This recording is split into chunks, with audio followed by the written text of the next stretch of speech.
और वो बोलते हैं ना कि दो मुँहा सांप नेता होते हैं, तो दो मुँहा सांप हैं ओम प्रकाश राजभर जी।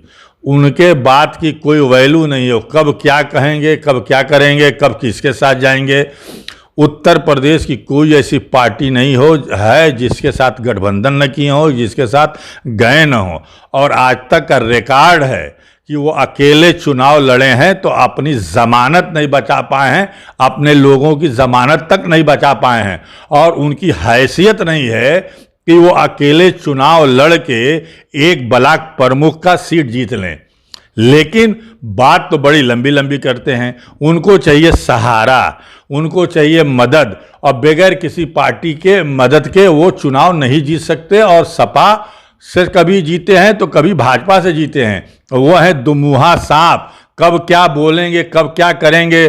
कभी कहेंगे कि मुझसे बड़ा गुंडा कौन है, और ये सही है कि तमाम अपराधियों से उनके संबंध हैं। अभी वो जो है बोल रहे हैं कि हमको 5 सीट चाहिए, 2 लोकसभा का बिहार में और 3 जो है हमको चाहिए जो है उत्तर प्रदेश में, एनडीए गठबंधन में। बिहार में तो इनका कुछ है नहीं, और उत्तर प्रदेश में जो कुछ भी जीते हैं वो अखिलेश यादव की बदौलत जीते हैं। उनकी तो हैसियत नहीं कि अकेले जीत लें। लेकिन अब जो है वो 3 टिकट मांग रहे हैं। एक अपने बेटे, जो इनके जो 2 बेटे हैं ना, रंगा बिल्ला, तो एक अपने रंगा बिल्ला के लिए मांग रहे हैं, और एक टिकट मांग रहे हैं यहाँ के माफिया डॉन जो दुनिया में मशहूर हैं, ब्रजेश सिंह के लिए, ताकि ब्रजेश सिंह को हम टिकट बेचें और कम से कम 10 से 20 करोड़ रुपया ब्रजेश सिंह से ये लेंगे। तो नमस्कार, और आप देख रहे हैं कांडी बनारसी। कांडी बनारसी में आपका स्वागत है। आज हम बात करेंगे ओम प्रकाश राजभर को लेकर। ओम प्रकाश राजभर इस समय सियासी गलियारों में लगातार सुर्खियां बिटोर रहे हैं। जिस तरीके से एनडीए में गए हैं, एनडीए में जाने के बाद तमाम तरीके की बातें भी सामने आ रही हैं। और हमारे साथ हैं अतहर जमाल लारी जी, और समाजवादी पार्टी के नेता हैं। जिस तरीके से ओम प्रकाश राजभर लगातार ये कह रहे हैं कि हम मंत्री भी बनेंगे, और पूर्वांचल की जो सियासत है तमाम उस पर कह रहे हैं कि हम उस पर अपना सियासत लगातार कब्जा जमाएंगे, क्या कुछ नया दिखेगा? देखिए, ओम प्रकाश राजभर जी जो हैं वो कभी भी कुछ भी सुर्खियों में बने रहने के लिए बोल सकते हैं। और वो बोलते हैं ना कि दो मुँहा सांप नेता होते हैं, तो दो मुँहा सांप हैं ओम प्रकाश राजभर जी। उनके बात की कोई वैल्यू नहीं है, कब क्या कहेंगे, कब क्या करेंगे, कब किसके साथ जाएंगे। उत्तर प्रदेश की कोई ऐसी पार्टी नहीं हो है जिसके साथ गठबंधन न किए हो, जिसके साथ गए न हो। और आज तक का रिकॉर्ड है कि वो अकेले चुनाव लड़े हैं तो अपनी ज़मानत नहीं बचा पाए हैं, अपने लोगों की ज़मानत तक नहीं बचा पाए हैं। और उनकी हैसियत नहीं है कि वो अकेले चुनाव लड़ के एक ब्लॉक प्रमुख का सीट जीत लें। लेकिन बात तो बड़ी लंबी लंबी करते हैं। उनको चाहिए सहारा, उनको चाहिए मदद, और बगैर किसी पार्टी के मदद के वो चुनाव नहीं जीत सकते। और सपा से कभी जीते हैं तो कभी भाजपा से जीते हैं। वो है दुमुहा सांप, कब क्या बोलेंगे, कब क्या करेंगे। कभी कहेंगे कि मुझसे बड़ा गुंडा कौन है, और ये सही है कि तमाम अपराधियों से उनके संबंध हैं। तमाम अपराधियों से वो अपना संबंध बनाए रखते हैं। अभी वो जो है बोल रहे हैं कि हमको 5 सीट चाहिए, 2 लोकसभा का बिहार में और 3 जो है हमको चाहिए जो है उत्तर प्रदेश में, एनडीए गठबंधन में। बिहार में तो इनका कुछ है नहीं, और उत्तर प्रदेश में जो कुछ भी जीते हैं वो अखिलेश यादव की बदौलत जीते हैं। उनकी तो हैसियत नहीं कि अकेले जीत लें। लेकिन अब जो है वो 3 टिकट मांग रहे हैं। एक अपने बेटे, जो इनके जो 2 बेटे हैं ना, रंगा बिल्ला, तो एक अपने रंगा बिल्ला के लिए मांग रहे हैं, और एक टिकट मांग रहे हैं यहाँ के माफिया डॉन जो दुनिया में मशहूर हैं, ब्रजेश सिंह के लिए, ताकि ब्रजेश सिंह को हम टिकट बेचें और कम से कम 10 से 20 करोड़ रुपया ब्रजेश सिंह से ये लेंगे। या तो ब्रजेश सिंह के लड़के को टिकट मिल जाए या ब्रजेश सिंह को मिल जाए। और ये मांग भी कर रहे हैं कि इंडिया अगर हमारा साथ दे तो हम ब्रजेश सिंह को लड़ाना चाहते हैं, और ये गाज़ीपुर से लड़ाना चाहते हैं ताकि अफजाल अंसारी को भी ब्लैकमेल कर सकें। तो इनका काम है ब्लैकमेलिंग और इनका काम है पैसा कमाना। ये पैसा कमाने के लिए कुछ भी कर सकते हैं। वो ब्रजेश सिंह को क्या, अगर दाऊद इब्राहिम मिल जाए ना तो ये दाऊद इब्राहिम को भी जो है चुनाव लड़ाने के लिए तैयार हो जाएंगे और अपनी पार्टी से टिकट दे देंगे, सिंबल दे देंगे। तो आज इनकी कोशिश यही है कि एनडीए गठबंधन से हमको टिकट मिल जाए और हम ब्रजेश सिंह को लड़ा करके कम से कम 10-20 करोड़ रुपया तो ये बना ही लेंगे। तो इनका यही है, ये अपने बिरादरी के लिए तो कभी कुछ किए नहीं। एक बिरादरी का नेता इन्होंने पैदा नहीं किया है। अब बिरादरी भी इनको समझ रही है। ये मंत्री बनने के लिए उतावले हैं, बार बार कहते हैं अब बनेंगे, तब बनेंगे, तब बनेंगे, अब बनेंगे। अरे बन जाओ ना, बन जाओ। जिस दिन मंत्री बन जाएंगे उस दिन भाजपा का जितना नुकसान होगा हम बता नहीं सकते। आज भाजपा के तमाम कार्यकर्ता इनसे नाराज हैं। इन्होंने प्रधानमंत्री नरेंद्र मोदी जी को क्या क्या नहीं कहा। इन्होंने योगी आदित्यनाथ जी हमारे मुख्यमंत्री को इन्होंने क्या नहीं कहा। इन्होंने मंच से गालियां तक दी, उन गालियों को का जिक्र नहीं किया जा सकता है। ये योगी जी को लाइन में खड़ा करके भीख मंगवा रहे थे, प्रधानमंत्री जी को देश का सबसे झूठा बोल रहे थे। और जो दुनिया का सबसे बड़ा झूठा है ओम प्रकाश राजभर जी हैं, वो कब क्या कहेंगे, क्या करेंगे, कोई इनका ठिकाना नहीं है।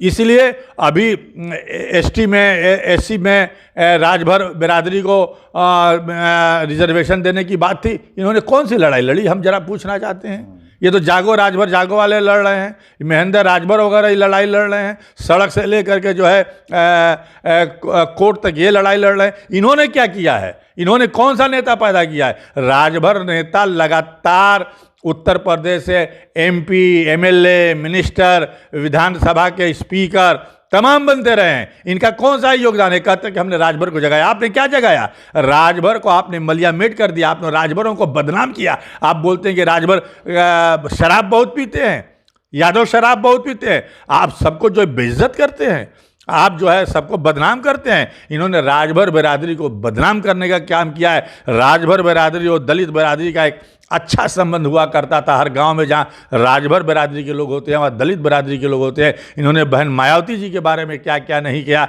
जिसे दलित और राजभर अलग हो गए। अखिलेश यादव जी के बारे में इन्होंने क्या क्या नहीं किया, क्या क्या बोल रहे हैं, अभी लगातार बोल रहे हैं। अखिलेश यादव जी की देन है कि ये जो है एमएलए बन गए, इनके लोग एमएलए बन गए और जीत गए। इनकी हैसियत नहीं है कि अकेले चुनाव लड़ के चुनाव जीत सकें। ये अखिलेश यादव पे ये जो है इल्ज़ाम तराशी करेंगे, उनके ऊपर के खिलाफ बोलने का काम करते हैं। ठीक है, एक बात बताइए कि आपको लगता है कि एनडीए इनको जो सीट मांग रहे हैं वो एनडीए देगी? हमें बिल्कुल उम्मीद नहीं है। और मंत्री भी इनको नहीं बनाएंगे अगर थोड़ा भी भाजपा के लोगों में थोड़ी भी गैरत होगी। जिसको इन्होंने इतना गाली दिया हो, जिस पार्टी को, जिसके नेताओं को गाली दिया हो पानी पी पी करके, वो इनको मंत्री भी नहीं बनाएंगे। हो सकता है कि मजबूरी में मंत्री भाजपा बना दे, लेकिन इनके भाजपा में मंत्री बनने से जो है भाजपा का नुकसान होगा, फ़ायदा नहीं होगा। और जहाँ तक टिकट की बात है तो भाजपा एक इनके रंगा बिल्ला के लिए कोई टिकट दे दे या हो सकता है कि सौदेबाजी करके जो है एक ब्रजेश सिंह के लिए टिकट ले लें पैसा लेने के लिए और उसको उसमें कामयाब हो जाए। लेकिन हमें नहीं उम्मीद है कि भारतीय जनता पार्टी इतना बड़ा रिस्क लेगी और इनको जो है लोकसभा का 3 टिकट यहाँ से और 2 टिकट जो है बिहार से देगी। इनकी क्या औकात है, इनकी हैसियत क्या है। सिर्फ झूठ बोलना, अखबारों में बने रहना, सिर्फ जो है टीवी मीडिया में बने रहने के लिए ये कुछ भी कब भी कहीं भी कुछ बोल सकते हैं। बस इनकी यही है। और जो लोग ये कहते हैं दो मुँहा सांप, तो इनसे बड़ा दो मुँहा सांप, इनसे बड़ा कोई गिरगिट रंग बदलने वाला नहीं है। ये कब क्या रंग बदल दें ये भगवान भी नहीं जानता। भाई कामयाब होने के लिए भारतीय जनता पार्टी तो कुछ भी कर सकती है, वो किसी से भी समझौता कर सकती है। जिसकी कोई हैसियत नहीं है उन पार्टियों को भी एनडीए में इन्होंने शामिल किया है। और ओम प्रकाश राजभर तो अपने को दिखाते हैं कि हमारे साथ इतने लोग हैं, इतने राजभर हैं, इतने बिरादरी की पार्टियां हमारे साथ हैं। मैं एक आपको बात बता दूं, जब मैं कौमी एकता दल में था और इनका गठबंधन था, तो ये जो है जब मंच पे आते थे तो कई लोगों को जो है राष्ट्रीय नेता बना के, राष्ट्रीय पार्टी का अध्यक्ष बना करके मंच पे बैठा देते थे। एक मैं मिसाल दे रहा हूँ, पता कर लीजिएगा। यहीं पिंडरा में एक है राका पांडे, आधा पागल है वो, उसका लोग मजाक उड़ाते हैं। उसको जो है मंच पर बिठा देते थे कि ये राष्ट्रीय महासम्मान पार्टी का राष्ट्रीय अध्यक्ष है। कभी धोबी समाज के, किसी चौहान समाज के, किसी बिंद समाज को ला करके बैठा देते थे कि ये जो है इसका राष्ट्रीय अध्यक्ष है, या रघुवंशी समाज का राष्ट्रीय अध्यक्ष है, अपना ताकत प्रभाव दिखाने के लिए कि देखिए हमारे साथ इन बिरादरियों के राष्ट्रीय अध्यक्ष हैं, और उनसे भाषण दिलवाते थे और अपने शान में खूब गुणगान कराते थे, कसीदा पढ़वाते थे। तो ये सब नाटक में वो बहुत माहिर हैं, इसमें वो बहुत माहिर हैं, इनको उसी में जो है महारत हासिल है। तो ये कुछ भी कर सकते हैं, भाजपा को कुछ भी बता सकते हैं। एक चीज़ कहेंगे कि आप तो शेरो शायरी के माध्यम से अगर कुछ कहा जाए तो ओम प्रकाश राजभर के लिए क्या है शायरी आपके लिए? अरे उनके लिए क्या क्या कहा जाए, हाँ, उनके लिए जो भी कहा जाएगा वो बहुत कुछ है। और अब मैं अभी तो ये खामोशी है, अभी तो ये खामोशी है, फिर शोर आएगा। ये वक्त तुम्हारा है, हमारा दौर आएगा। तो दौर जो है एक दिन इंडिया गठबंधन का आने वाला है और एनडीए का दौर ख़त्म होने वाला है, ये उनका वक्त है। और ओम प्रकाश राजभर जी का भी जो है ये अभी कुछ वक्त चल रहा है, ये 24 के बाद ये सब समाप्त हो जाएंगे। और ये सबसे ज़्यादा परेशान अपने रंगा बिल्ला के लिए हैं, और उसी के लिए सब तमाम पापड़ बेलने का काम कर रहे हैं, लेकिन वो कहीं कामयाब नहीं होंगे। अगर उनको एक सीट मिल भी जाएगी तो मैं आज दावे के साथ कहता हूँ कि वहाँ से चुनाव हारेंगे और भाजपा के लोग हरवाएंगे। भाजपा के कार्यकर्ता इनके वजह से बहुत दुखी हैं, भाजपा के कार्यकर्ता बहुत नाराज़ हैं इनको लेने की वजह से, जो इन्होंने हरकतें की हैं। तो इसलिए ये किसी को भी लड़ा देंगे, उनको हराने का काम, इंडिया की तो बाद में बात आएगी, भाजपा के लोग हरवाने का काम करेंगे। ठीक है, तो आप सुन रहे थे अतहर जमाल लारी जी, जिन्होंने एकदम अपना मुहर लगा चुके हैं कि जो भी ये सीट लड़ेंगे वो हारेंगे। देखना दिलचस्प होगा कि आने वाले वक्त में यानी 2024 में क्या कुछ होता है। विशेष रिपोर्ट कर रहे थे तो हमारे साथ बन रही कांडी बनारसी के साथ हमें दीजिए इजाज़त। नमस्कार।